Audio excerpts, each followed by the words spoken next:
খাওয়ার টেবিলে বসে মাকে চোখ দিয়ে ইশারা করে বললাম আমার কথাটা বাবাকে বলার জন্য। তখন মা ভয়ে ভয়ে বাবাকে বলল, তোমার ছেলে নাকি বন্ধুদের সাথে কক্সবাজারে ঘুরতে যাবে, সেখানে কয়েকদিন থাকবে, ওর নাকি 10,000 টাকা লাগবে। বাবা আমার দিকে তাকিয়ে বলল, কবে যাবি? তখন আমি বললাম 5 দিন পর। তখন বাবা আমাকে বলল, ঠিক আছে, আমি 3 দিনের জন্য একটু কাজের বাইরে যাব, তুই এই 3 দিন দোকানে বস, আমি ফিরে এসে তোকে টাকাটা দিব। তখন আমি খুশি হয়ে বললাম, আচ্ছা ঠিক আছে, কোনো সমস্যা নেই, এই 3 দিন আমি দোকানে বসবো, তুমি এর মধ্যে তোমার কাজ সেরে এসো। পরের দিন সকালে আমি দোকানে চলে গেলাম। আমাদের ছোট্ট একটা দোকান আছে, কাপড়ের দোকান, সেখানে 2জন কর্মচারীও আছে। আগে অনেকবার দোকানে গিয়েছি, তবে কখনো ওই দোকানে বসা হয়নি, এই প্রথম আমার দোকানে বসা। আমার কাজ হচ্ছে কোন মাল কত টাকা দিয়ে কেনা এবং কোন মাল কত টাকা দিয়ে বিক্রি হবে সেটা লিখে রাখা, আর কাস্টমার আসলে কাপড় দেখানো। তখন সেই 2জন কর্মচারী আমাকে কাজ বুঝিয়ে দিচ্ছিল।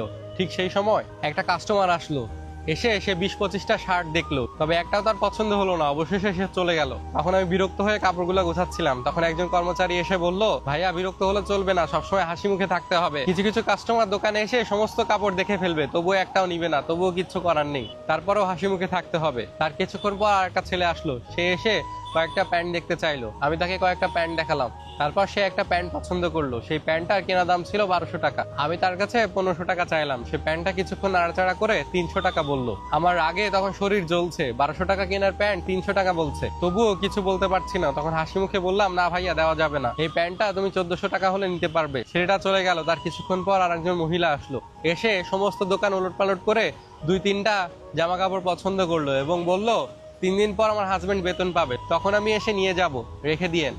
রাগে আমার শরীর জ্বলছে, তবুও আমি কিছু বলতে পারলাম না। তখন আমি হাসি মুখে বললাম, ঠিক আছে আন্টি, আঙ্কেল যখন টাকা পায় তখন কাপড়টা নিয়ে যান, সাথে আঙ্কেলকেও নিয়ে আসবেন। তার কিছুক্ষণ পর একটা ছেলে এবং মেয়ে আসলো, দেখেই মনে হচ্ছিল তার গার্লফ্রেন্ড বয়ফ্রেন্ড। এসে অনেক ভাব দেখাচ্ছিল।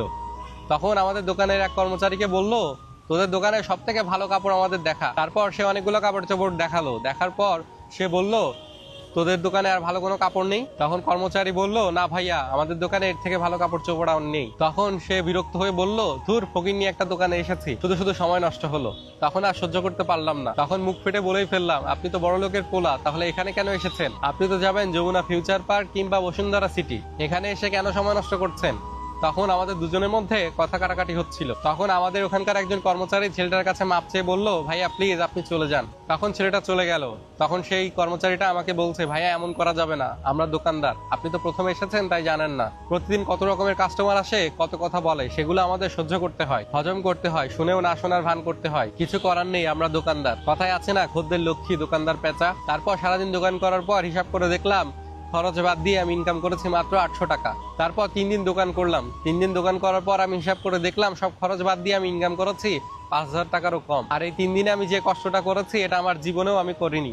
এত মানুষের কথা কখনোই শুনিনি, কখনোই কোনো মানুষ আমাকে এত অবহেলা করতে পারেনি। তারপর সেই রাতে ঘরে শুয়ে শুয়ে আমি মোবাইল টিপছিলাম। তখন বাবা আমার পাশে এসে বলল, এই নে তো 10,000 টাকা। আমি তখন বাবাকে বললাম, বাবা কিসের টাকা? তখন বাবা বলল, কেন, তুই না বন্ধুদের সাথে কক্সবাজার ঘুরতে যাবি, সেখানে না টাকা লাগবে? তখন আমি বললাম, না বাবা, আমি ঘুরতে যাব না। যে আমি 3 দিনেও 5000 টাকা ইনকাম করতে পারলাম না, সেই আমি কক্সবাজার গিয়ে 10,000 টাকা ভাঙার ক্ষমতা রাখি না। আমাদের মতো মধ্যবিত্ত ফ্যামিলির ছেলেদের এত ফুটানি মানায় না। তখন বাবা বলল, তোর এত পণ্ডিতি করতে হবে না, তোর বন্ধুরা যাচ্ছে, তুইও যা, সমুদ্রের বিশালতা দেখলে নিজের মনটাও বিশাল হবে। তখন আমি বাবাকে বললাম, বাবা, বিশালতা দেখার জন্য সমুদ্রের পাড়ে যেতে হয় না, বাবার চোখের দিকে তাকালেই হয়। তখন আমি কক্সবাজার যাওয়াটা ক্যান্সেল করে দিলাম। রাতে খাবার টেবিলে বসে বাবাকে বলছিলাম, বাবা, দোকানে 2জন কর্মচারী রাখার কোনো দরকার নেই, কাল থেকে আমি দোকানে বসবো, একজন হলেই হবে। তার একটু পর বাবা মাকে বলছে, আজকে তরকারিতে এত ঝাল দিয়েছো কেন? চোখে পানি এসে যাচ্ছে। আমি তখন ভালোভাবে বুঝতে পারলাম তরকারির ঝালের কারণে বাবার চোখে পানি আসেনি, বাবার চোখে পানি এসেছে আমার কথায়। শত কষ্টের মাঝেও সন্তানকে ভালো রাখার জন্য বাবারা কত কষ্টই না করে। আর তখন যদি সেই সন্তান বাবার পাশে গিয়ে দাঁড়ায়, তখন বাবার চোখ দিয়ে এমনি পানি এসে যায়। তবে এই কান্না দুঃখের কান্না নয়, এটা সুখের কান্না।